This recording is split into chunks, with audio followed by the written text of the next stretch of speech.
On today's show, part 2 of 2 with myself and Glen Willis of Peachtree Hoops, ATL and 29, talking about all things Hawks here in late July into early August. We'll have all that on the way.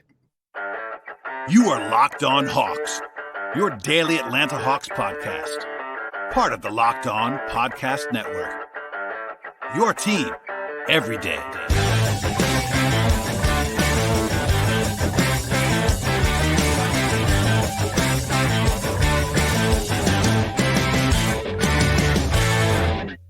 Hello, friends. Welcome to episode 1531 of Locked On Hawks podcast. I am your host, Brad Rowland, coming to you here over the weekend in late July. And this is part 2 of 2 with my friend Glen Willis and I talking about all things Atlanta Hawks here in the middle of the summer. So if you missed part 1, I encourage you to start there with part 1 on this same podcast platform, whether it be YouTube or Spotify or Apple or other audio platforms. Please subscribe to the podcast as well, but make sure to listen to part 1 before part 2 to have the entire coherent conversation all in one place. Without any further delay, though, we'll dive back in with myself and Glenn right now. There's some chance he could play the most minutes of the draft picks this year. If things break the right way, I mean, you get an injury or two to AJ or Bogey or whatever, or a trade that vacates your wing depth and whatever it might be, right? But I mean, he was fun to watch. 3-and-D, like I don't think he's ever going to be that guy who's making threes and defending the other teams. Like he's not going to be like a PJ Tucker kind of guy that's or pick your other ones, right? But it's gonna have to be team defense. But he surprised me with his ability to get the shots blocking, and he was very aggressive defensively, very aggressive and pretty measured. I know he's an older draft pick by comparison to the other two. But he looks like a guy that's okay, if we need 8 minutes from somebody who'll go out and spot him in the weak side corner, catch the ball, and either put the shot up or attack the closeout defender, make the extra pass if that's the right thing. I mean, honestly, when you're looking at I need a 10th or 11th guy tonight in the middle of the season, maybe you're playing 4 games in a week or whatever it is, and those sorts of things, having a guy who's just and you can tell when you talk to Seth, you can tell it's I do this, and it's like that, and it's okay, there you go. You're set up for success. I think he could contribute pretty early on, and infrequent kind of opportunities where he kind of gets elevated into a rotation spot here and there, schedule crunch, injury or whatever that situation might be. But he's in the first game, defensively, it was super rough. It was really rough. Now we have to remember, Sacramento had already played 2 games in their own summer league. They were playing 25, 26, 27-year-olds almost across the board, right? And they carried over a lot of guys from their G League team, and was it Stockton? I can't remember. I think it's around there, guys, right?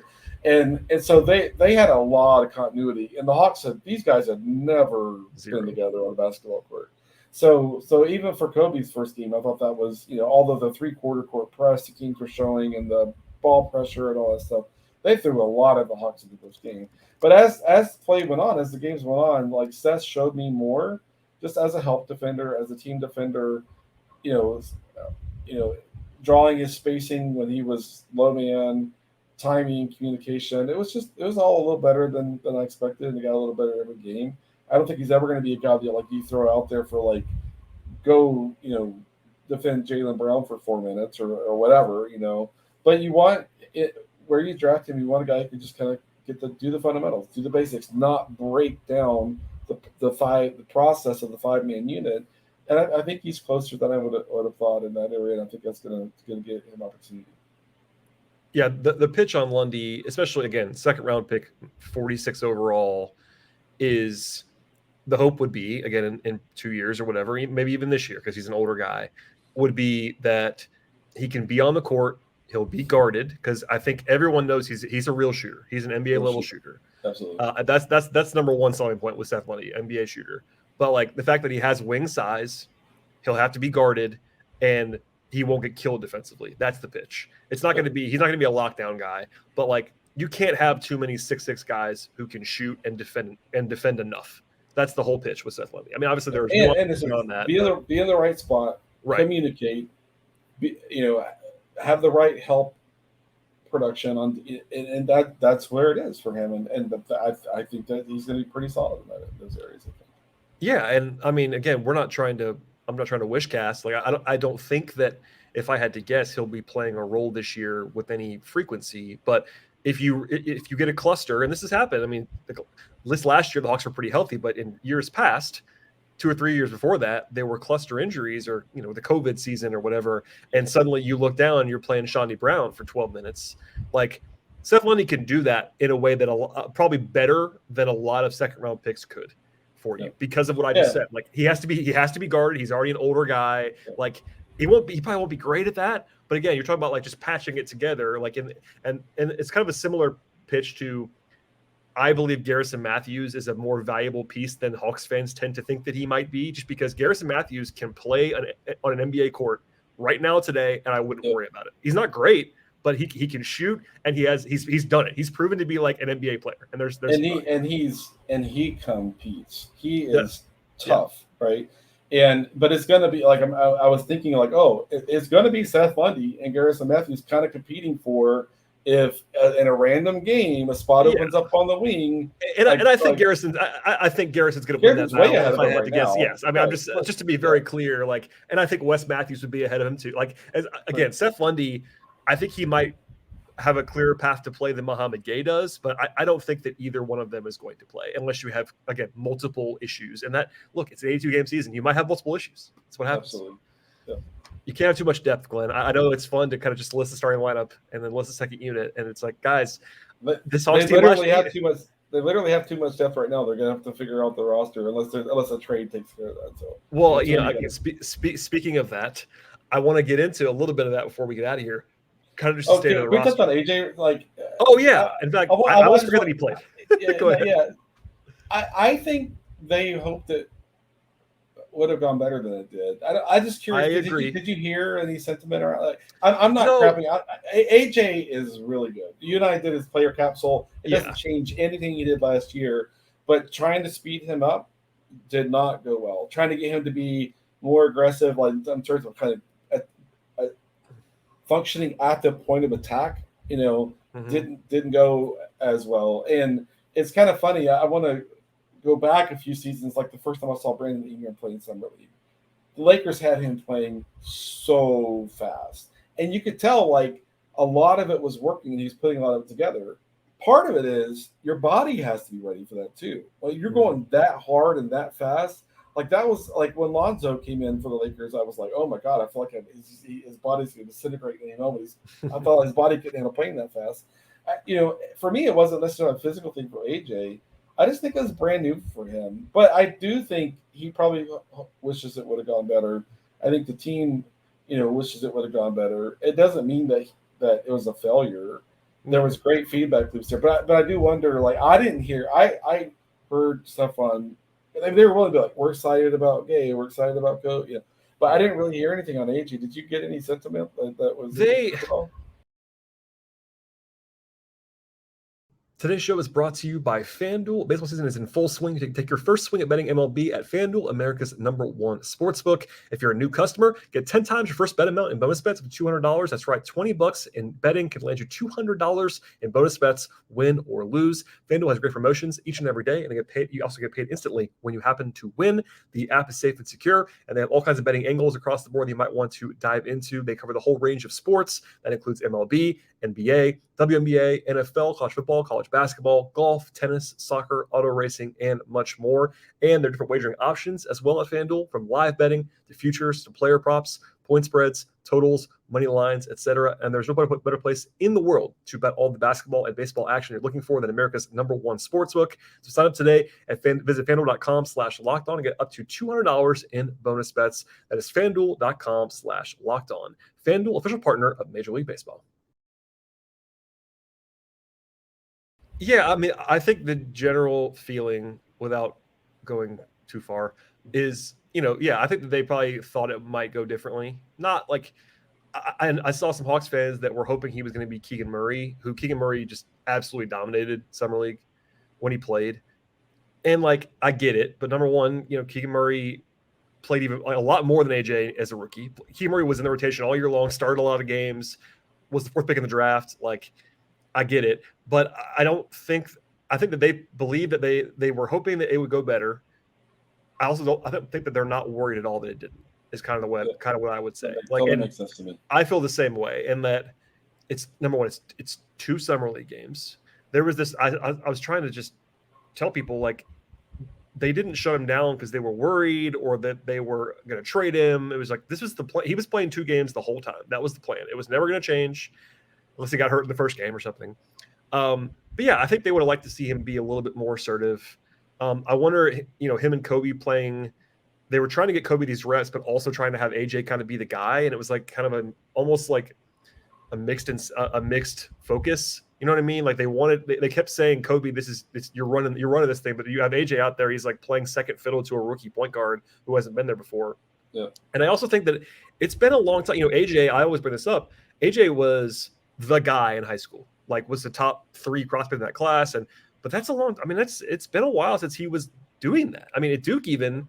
He had a good season, but he was clearly the 3rd or 4th option at Duke. Like he was not playing with the ball in his hands. We saw some flashes of that this last year in Atlanta, but it was more of that like catch and make one dribble and the floater game and all that stuff. Like he was not initiating. Yeah. And I think that's the Hawks wanted him to initiate some offense, and he did it a little bit. But I think it's just been a long time since he was actually doing that and on a real court in a competitive game. And I think that maybe the light just wasn't coming on. Yeah. Yeah, it was interesting because I remember the first possession of the first game where he brought the ball up. He brought it up. And no play call from Antonio Lang. And everybody's looking at him. And I'm like, are you gonna run this play? Yeah. And he goes, 1 out. He looks at Kobe, he says 1 out, which is the stack to give Kobe the ball on the wing. And he called a play to set up Kobe.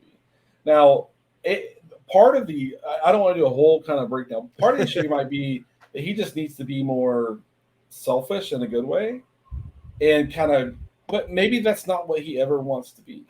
Most of what they ran for him to get his opportunities to initiate create is start at the corner, get the pin down, lift, and then get that spot right at the 3-point break, right? Mm-hmm. And he looked comfortable that he looked like he didn't look comfortable going at the speed they were trying to. I loved him trying to go at that speed, even though it wasn't going well, But I never again, extreme example. If you watch Devin Booker play in summer league, and he's like, "Oh, we got the rebound and bringing the ball up." He's not calling a play for somebody else. He's like, he's just gonna go. Yeah, he's calling for the screen. He wants, he's just, and so it's kind of like the DeAndre Hunter thing for me. Fans want him to be a person that he's not. That's never going to happen. Yeah. And I don't want to limit AJ. Like AJ's super young. He's not even 20 yet still. Yep. Right. And he can grow into that sort of ambitiousness and aggressiveness.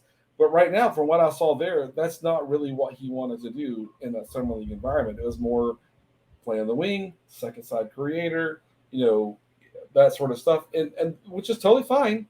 If that's what he is, but if people think like he's going to be a guy who's going to go, like attack, like run 12 pick and rolls a game, call a play for him to create on his own, I don't know that mentally like that's what he sees himself doing right now. From what I saw in those summer league games, I don't want to extrapolate too much, but like 2 years from now, it might be like, oh, remember back in that summer league game when he wouldn't run the call a play for himself?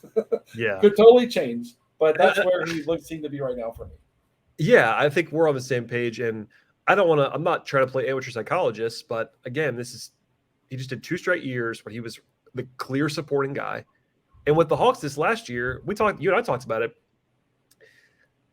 The way that he got on the court last year was because they needed shooting, and they, especially under Nate, I felt like they intentionally put him in a very small box and said, "Hey, AJ, we have to play you, but we want you to do this, this, and this." And it felt like he was still playing that way in some ways. I'm not trying to say that's what's in his head because I don't know the answer to that. Yeah. But like, it's just different when you've just done small role stuff. And by the way, that was the correct decision for most of last season. Like he was a 19-year-old rookie trying to play on a team that was trying to win, and they needed him to shoot, and he did. And you saw like when he got confident, he would take some relatively ambitious shots. Like he wasn't just like taking only wide open shots. Like when he got going, he got confident, and you could see him feeling it. But it was in those, like you just said, like pin downs or like little in between game. Like he was not initiating stuff. It just didn't happen very much, if at all. So yeah, I don't know. I feel like I watched him run 20 real pick and rolls last year, and you and I talked about it all season. His pace was great. No one sped him up. He made the right read when the space was there. He consumed that space and got to his floater. So there's a lot of really good stuff there. I just don't know how much it's going to get to volume. And I don't know how much he's going to be able to go faster in it anytime soon. 2 years from now could be a totally different thing, but that's just what I see right now. Yeah, and look, he played, I think, more than I thought he was going to play last year out of necessity and because he was so good, honestly, because he was so good in the role. But he still was he's a young second-year player. This year, he's going to play more, knock on wood, that he's healthy. But, I mean, he's still really young. And, like, it's going to be step by step by step. And I think the efficiency was so great last year. I think I'm a huge believer. But you can't, growth is not linear, and different responsibilities, different coach. I mean, I think it impacts a guy like that even more when you have a midseason coaching change and all your messaging is different. And you have, the staff was still there, but like him and Jalen were essentially both rookies. Jalen was a year ahead, but kind of rookie level. And like those are the guys that get impacted even more than everybody else. Like, because they're already in the deep end of the pool as like young guys. And it's like, by the way, now we have a new head coach. You had one practice before you're playing in games. And then AJ, one of the theories, actually, we're going long, but that's fine. I had somebody throw a theory at me that AJ lost his confidence when he stopped playing at the end of last year. And I kind of like, I don't believe that's true. I also think that it was very obvious why he stopped playing. You don't have to agree with it, but Quinn literally said it into a microphone multiple times. I don't want to play 10 guys. I want to play 9 guys. So there was one spot for AJ or Jalen, and they chose Jalen, who was a year ahead of AJ, and they were fully healthy for 2 months. Which is funny because when you never recorded before the Boston series, and you asked me about AJ, I said the only way AJ is going to play is if it's him instead of Jalen. Yeah, I mean, it was very clearly a choice. I mean, they acknowledged that. I don't know if he was even on but like the Hawks acknowledged, like, it's basically these guys they're not playing the same position, but they're battling for minutes. Everybody else was locked into a role. They weren't going to stop playing Sadiq Bey. They weren't going to stop playing DeAndre Hunter. Like it was 1 versus 1, and they decided to go with Jalen, which is fine. Yeah. But I don't know. It's just I think to wrap it up on that, I think that it was not a great 2-game stretch for AJ Griffin, but it was a 2-game stretch in July, and I don't particularly care. It's kind of it doesn't change my expectation at all. I think fans sometimes are like, well, you're not being honest about what you saw. I want to just say what we saw. I think everybody wishes it wasn't great. No, but it doesn't really change my expectation for him at all. 100% agree. I thought he was going to look like a guy who was too good to be there, and he didn't. And that's not nothing. Like, you could say that's not great, and I agree. Like, again, he didn't look like Keegan Murray or some of these guys who were like clearly too good to be there. But he didn't look awful or anything. He looked like himself. It just, he didn't play great. So.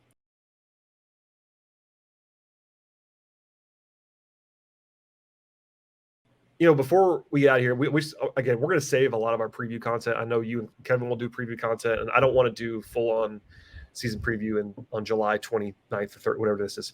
But I want to know what you think of the roster right now, because they've really done, as far as like we talked about the rookies, as far as non-rookies, the roster is exactly the same as it was 2 months ago, except they've essentially swapped out Collins for Patty Mills and Wes Matthews, who are both like on the periphery of the rotation. If I had to guess right now, maybe you disagree, and Mills is honestly, that's the one guy I have no feel for, because I don't know if they want Patty Mills. The day that, this is a non sequitur, but the day that got reported, Woj was like kind of intentionally like, hey, we don't know if he's going to be on the team.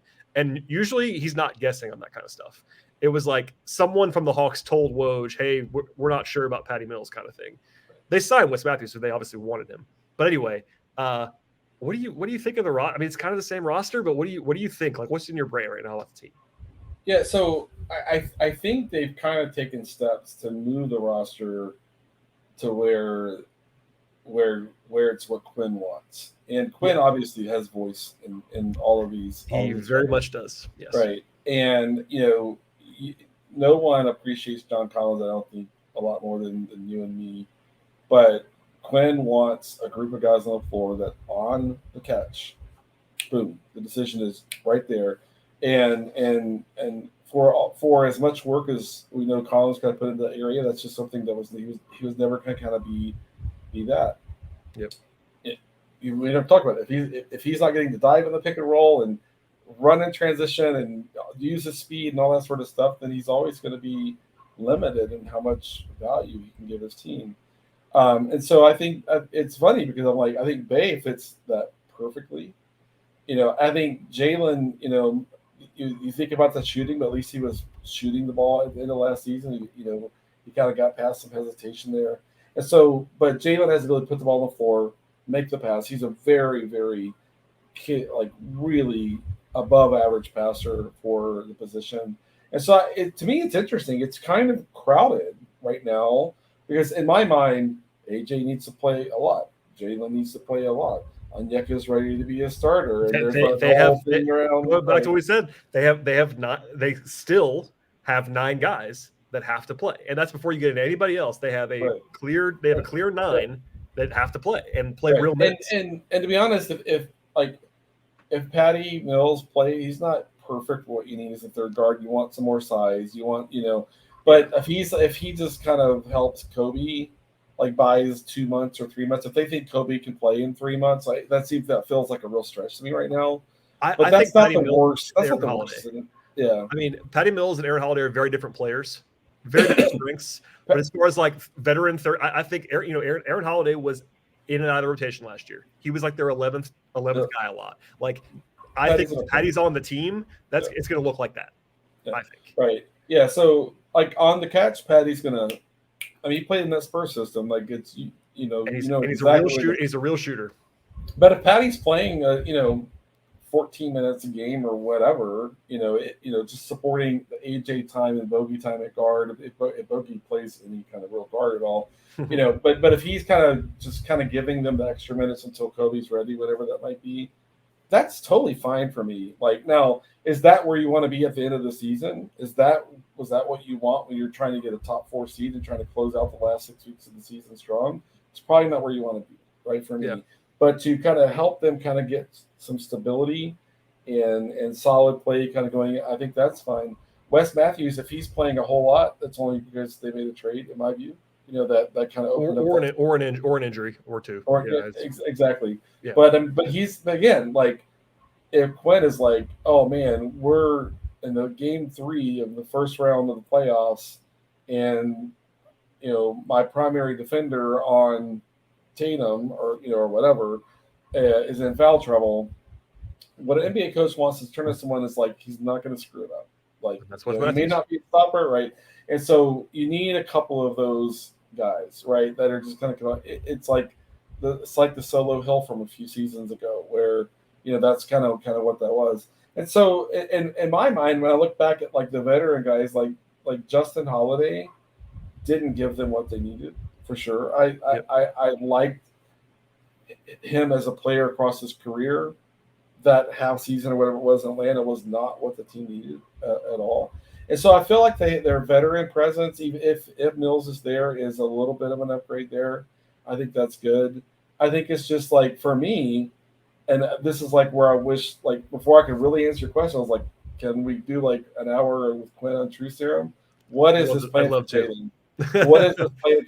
That's my number one. What is this plan for Jalen? Is he a 3? Is he a 4? Is he mixing it up? Is he going to defend guard? What, to me, that so many things are secondary and tertiary kind of decisions around how this all fits comes with what is Jalen's role. And if without knowing that, it's hard for me to know Bay's going to start and play a ton, right? Or they're going to slide. Jalen might play some center, small, that's not. It's just not. That's not a Quinn thing that you kind of think that he kind of go towards. But for me, it's what are you doing with Jalen? I feel like I know what to expect with AJ. I feel like I know what to expect with Onyeka. Only question is he the starter or not? Do they make a move that kind of opens up a spot for him? And then kind of going around the route. But I mean, for me, I think Quinn's going to do a lot more offensively. They were underwater for most of the time under Nate. They finished 7th, and they were really at the top of the league the last month or so. And to be honest with you, if you ask me what were the factors of the offense going way up, number 2, Quinn. Number 1, Sadiq Bey. Sadiq Bey juiced that offense seriously at the end of the season. And so for me, I think the roster is in the mix to be 5th, 6th, kind of right around 5th or 6th best in the East, with really good coaching and kind of implementing some things that like create more spark offensively and help them not get bogged down so much. They lost so many games last year where they just got bogged down offensively in the last 4 minutes. And so does that push you up to where you could like threaten a 4 seed? Or if something opens up a 3 seed, I mean, a lot would have to come together. But I'm not going to put that out of reach for this team. But there's a lot to sort out. There's a lot of consistency on defense needed, and they weren't close to that last year. Not even close to that, right? Yeah. And offensively, it's that stuff Quinn wants you to go, right? Make that read, on the catch, go. And so for me, I feel like I pencil him in as like someone who's going to be probably in 5-6 seed range, but with some coaching magic, with some more consistent defense, with whatever else. I think they start to threaten to get a home court situation in the first round. I think that's kind of where I have it. I like the roster. I'm super excited for the young guys. Trey is awesome. He's an offensive superstar, unlike very few teams have. There's a lot to work with there. Step one is consistency on defense. They've been way off on that, apart from that short run a couple of years ago, right? So that's where it is. But I think there's a lot of teams that would be like, I would trade my roster for that roster. I think there's a lot of teams that would say that. Oh yeah, definitely. And in theory, like the team being kind of the same, you're taking John Collins off. That doesn't make you better. That makes you worse. Yeah. In itself. But then you have the other factors, which is internal growth from young guys, AJ, Jalen, Onyeka in particular, like 3 guys who you could reasonably assume will be better this year than they were last year, because just by age and progression, right? And nobody on your roster is aging to the point where you're expecting a huge decline. Maybe Clint is the closest thing you could say as a guy like who projects to be a little bit worse. And everybody else is on the right side of the aging curve. And then of course Quinn for a full season, full training camp. So like it's on one hand, like you would think this team would be worse without Collins. And I generally agree with that, but then you figure in everything else and I'm going to have them projected better than they were last year. I mean, almost certainly. And of course, you and I thought that they were better than they actually played last year. I mean, I still believe if you simulated last season with similar injury luck, they would have won a lot more games and a lot of different seasons. I don't know. It is what it is. So I'm optimistic too. It's just a defense coming and going, mostly going, offense late in the game.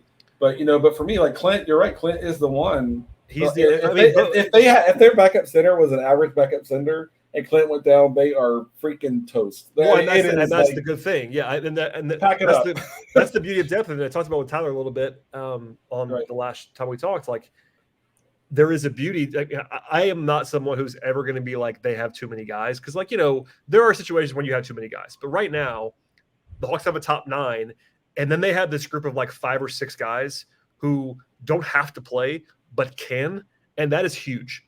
In the NBA last year, the Hawks, when they had injuries, it was rough. Like beyond that top 9 or 10, it got ugly in a hurry. And that's not being negative about like I like role players in general. I'm a pro role player guy, but it got ugly in a hurry. Like, and that's why I sneakily loved the Matthews-Fernando trade last year. It was a little move, but I was like, that makes them better. Like maybe not every night, but like again, if you can't, I will tell you this now. Bruno's not going to kill you if you have to play him as a second center. I was about to say that. Like, Garrison can play. He can play. Especially trading John, you don't have a guy you can slide to center. So, like, your third center matters now, because breaking news, I will bet you anything in my wallet that they do not have 82 games with Clint and Onyeka. They're going to need a third center. And without John, it actually has to be a third center. Like, they don't have another guy you could just slide there. So having Bruno, who is a really good third center, it might seem small, and it kind of is, but that's an important thing, like to have a real guy who can play. Matthews, the same thing. Wes Matthews, again, you and I are probably predisposed to liking Wes Matthews because he's just like a boring quality vet. But like, that's a good move because if you get an injury, and by the way, you're going to get an injury, someone's going to get hurt, and you have to look down and grab a guy that can play. And with West Matthews, like they're stretching Jalen into being a primary wing defender, and a random game in the first week of November, he's like not putting it all together, trying to defend like one of the 10 like whoever it is. And that, I mean, I know Hawks fans don't want to think about that, but that would be a brand new role for Jalen, like brand new. Oh, yes. It's not happening for Jalen tonight. Jalen, sit down. Wes, need you here. Wes, I need you to play 27 minutes tonight and do what we had planned for Jalen. That could happen like 8 times. Like I would just, I mean, you and I agree on this. I'm sure. I would just say 82 games is a long time. It's a lot of minutes you have to cover, a lot of worse situations. People they tend to forget these little things that happen over the course of 82 games, whether it's injuries or, like you just said, situations. And Quinn is a pretty innovative like guy who's proven in the regular season. Like, he's a proven winner in the regular season. Like, you can question the playoff stuff, and we'll get to that when we get to that. But like he is, it's kind of like Bud level, as far as like Bud had his playoff foibles, but number one, he won a title, but number two, there's nothing Bud had to prove in the regular season. That guy is a proven master 82-game coach. And Quinn is kind of like that. It's not like he's not quite all the way to Bud's level, I don't think, but it's pretty similar. Like Quinn, they won a lot of games in Utah.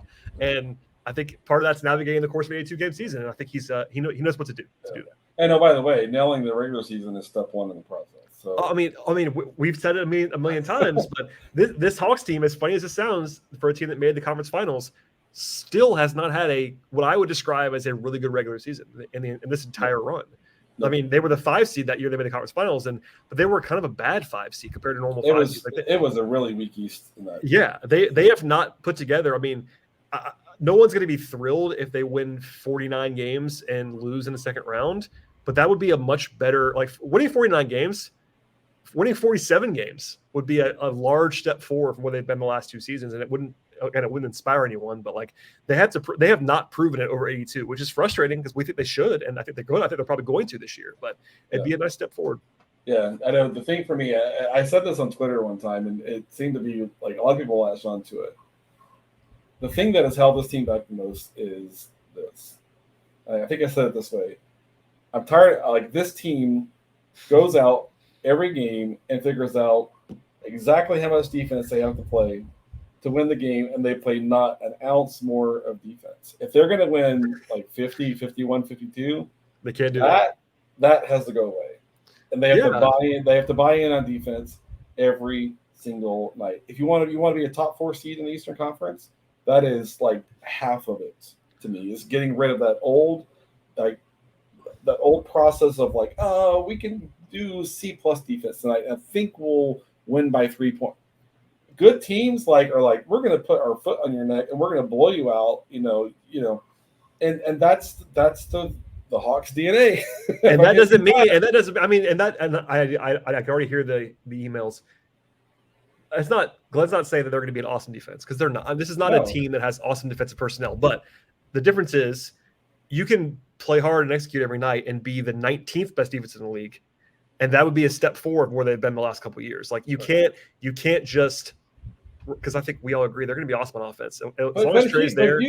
But in a season, if you go look at who's like 12, 13, 14 in defense and look at who is like 17, 18, 19, the difference is usually consistency, consistent effort, consistent, focus, consistent, and consistent attention to the fundamental things, and not like, and that's when the Hawks would go from like 18, 19 to 25, 26. Yeah. Is when they need to get to the point where it's like, okay, our baseline is say 16, 17, 18, hopefully, right? Sure. And then if we're really consistent and really, really apply ourselves and don't do this thing where we try to play just enough defense to win the game, then maybe they can get to like a little bit above league average, Yeah. But it's consistent. Like, the talent's not really there to make you think they could be a top 10 defense, right? Point of attack still an issue, small guards still a challenge, that sort of things. But the consistency, and that's worth 5 spots across the whole season. Oh, I totally agree. And Yeah, I think that they're like your point there is a good one. Like that I can see a world where this team, as constructed, as much as my concerns are defensive, could be the 15th best defense in the league, be league average. I can see that actually happening. I can't see top 8. I can see 15th. And the pathway, if you were optimistic as we wrap this podcast up, is like top 3 offense, 15th defense. That's a really good team. Like that's a really good team. It's not going to win a title this year doing that, but like that's a really good team. And that's a real step forward we haven't seen so far. So consistency. I'm with you 100% on that, Glenn, and hopefully they can find some of that here in the doldrums of the summer. It's when the work gets done. And look, one of the positives of being healthy last year is that nobody was hurt at the end of the season, and that means guys are in the gym all summer and they're getting their games, and it's not a small thing, especially for young guys like Jalen and AJ and Onyeka. Like being healthy, the jumps happen in the summer, generally speaking. So anyway, well, Glenn, thank you for doing this. I appreciate it. You and I could talk for another hour because that's what we do, but we're not going to do that, so I don't get yelled at too much by the network. Anything to plug? I know you and Kevin did a podcast like semi recently. Yeah, we did. We talked about Hoops Grid because we were like, this is the thing to do while there's nothing happening in the NBA. So you guys sounded old on that podcast. I really enjoyed it. That was fun. Yeah, I know. So we were true to form. We were being our real selves because we're both not on the underside of 50. Neither one of us. So, but no, I'm sure we'll have fun. I told Kevin he needs to get a break. I wish you could get a break, Brad, but I know you're a machine, so I'm slow down though. Listen, August is like 2 or 3 times a week versus 4 or 5. So it is my dead zone. The Brad break, I guess is what we call it. So no, yeah, Kevin and I probably next week we'll kind of get back to recording again and that sort of thing. I just want to also just kind of push Wes and the team of Peachtree Hoops. Like, I mean, when there's Hawks news, they're on it. Like, boom, they are on it, and they do a great job. So keep following those guys over there. I can't be in the forefront as much as I used to. Maybe I try to now and then, but still behind the scenes supporting those guys and want to really draw attention to that great work. So at Willis_Glenn, if you're listening, you're watching on YouTube, you kind of see it right there. ATL29. Kevin and I have fun, and it's funny when Kevin and I recorded that episode, the last episode, I was like, man, this was like a lot of filler content. And I woke up the next morning and like there were like a bunch of tweets about, we talking about a minor league game that happened in 1952 or something, or whatever, and and it's just it's just always surprising to kind of see the responses to stuff. So I appreciate the opportunity to be here. Always enjoy our conversations. Kevin and I try to do our thing over there, and so find our work over there if you haven't already, and follow me on Twitter. I will have almost any conversation on Twitter. I even for a few days engaged with someone telling me that Seth Lundy has a much higher ceiling than AJ Griffin. I heard the person out, and we all have different views sometimes and stuff like that. So I had to shut it down eventually and be like, okay, we both set our kind of side. We got it. But I will have almost any conversation on Twitter. So if you enjoy that sort of thing and you feel like I have a take no one else has, bring it to me. We'll talk about it. Yeah, there you go. I would say Glenn is a must follow on Twitter /X, I guess is what it's called now. I don't know what's going on with that. I promise I'm an every podcast listener to ATL 29. It's a great show. There's room for both of us. We Kevin and I usually get along. Every once in a while we get along. But no, honestly, it's an awesome show. I can't wait to have Kevin back, sometime here. It's probably I'm gonna have to pull the card and ask him to come on the show in like August or something, because I try to leave him alone because he has his own show, but I will bug him at some point this summer. All right, Glenn, thanks for doing this, man. I do appreciate it. Again, one more time, please follow Glenn everywhere. Listen to the podcast. Please subscribe to this podcast wherever you get your podcasts. I really do appreciate that as well. And we'll talk to everybody later on this week.